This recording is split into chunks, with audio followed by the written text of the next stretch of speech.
Oluvannyuma lw'okukkaanya ne poliisi ku ngeri y'okutambuzamu enkuŋŋaana zaabwe, enjo eyalira ku ly'ekibiina ki National Unity Platform Robert Kyagulanyi Ssentamu akedde kusisinkana abawagizi be batera okutambula nabo nga tebatandika lugendo lw'e Mukono gye bakubye olukuŋŋaana olwaleero. Tewabaakola fujjo ate temukkiriza mukozi wa fujjo yenna twerimbikamu. Oluvannyuma afulumya ekitebe ky'ekibiina e Makerere Kavule wakati mu kusaakaanya okuva eri Namungi w'abantu abadde bamuwerekeddeko. Oluguudo akozesezza lw'e Mukono Kalagi okutuuka e Mukono Ntaawo. Olw'abantu obwedda bamwegattako buli kabuga, okutambula kubadde kwa kasoobo nnyo nga omu avaayo mu mmotoka n'awubira ku bawagizi be. Ng'atuuse ekijjabijjo ku nsalo ya Wakisoko ne Mukono, abaka okuva Mukono babadde bamulinze wakati mu nasisi w'omuntu. Ku nkulungo y'e Kalagi eby'entambula bisanyaladde ng'abantu okuva e Bule n'e Bweya bakuŋŋanya okwaniriza Mulindwa. Abamu ku badde bamukulembeddemu okuli Fred Nyanzi Kono omubaka ow'e Mukono Namboze Betty balabiddwa nga bakuba amasimu ag'okumukumu okukkanya ku makubo omutuufu ge balina okukozesa. Kyokka akabadde akagendo kafuuse olugendo abadde badduka n'amaanyi batandise okuwejjawejja nga ku gasi n'okukamuka entuuyo. Bano balagiriddwa okuyita mu bikajjo eby'ennama ekyongedde okukalubya olugendo gwamu abatandisi badduka ne batandika okuweevuuma. Wakati mu mbeera eno abantu budde bagenda begatta ku lugendo luno so nga balabalabwako mu maka gaabwe nga bawobera ku Kyagulanyi ng'ayitawo.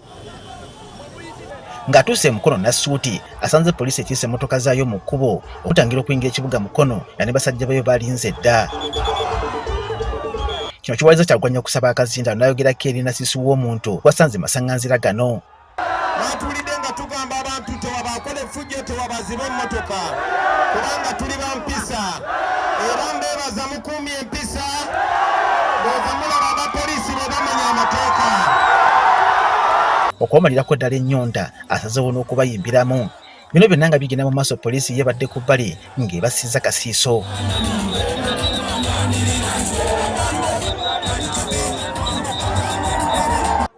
Kyokka eky'okubaga n'okuyita e Mukono tekisanyusiza ku lw'oluvuganya gavumenti mu Paalamenti Joel Ssennyonyi era nga nalabiddwako ng'ateeka basirikale ku nninga bamubulire lwaki bakyusizza enteekateeka zaabwe. Omusaba kutennyini ng'ogera nange tuleme genda kugula ofiisi yaffe nenzikiriza naye mukyatunyigiriza lwaki twakkanyiza eggulu naye afande n'ekirala ntaawo tetukirikosingangako tetumanyi na onazimaayo kati mwe mwagitusabidde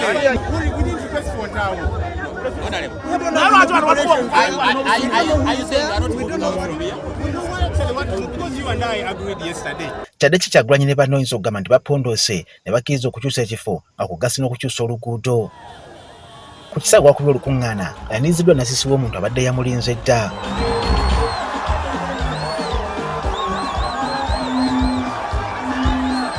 N'okwogera Kyagulanyi azzeemu okukkaatirizanga abantu be batagwana kukoowa okulwanyisa obukulembeze bayise obwannakyemalira kuba nabo nga bakulembeze tebakoowanga. Tunakukoowa nammwe temukoowa tulina okulemerako genda okyaginge bw'osobola okutuukako tulwanyise obubbi naye ng'omuntu atemeta obubbi obwo si mulala ye Museveni.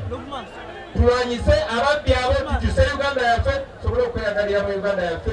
Aweze nga batajja kuttira muntu yenna ku liiso Kavula n'asangibwa ng'avudde ku mulamwa gw'agamba nti gwa nkyukakyuka.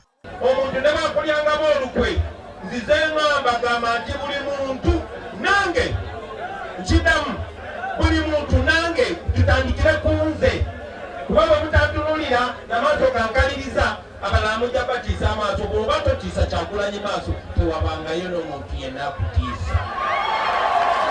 Alabudde abakulembeze nti bagwana bakimanye nti waliwo abajja okujja nga bakema n'ensimbi kyokka nga balina okuzeerinda.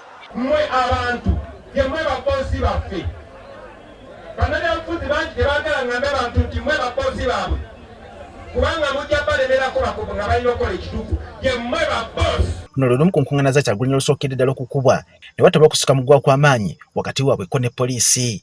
Samuel Sebuliba, Agafe ku Spark TV.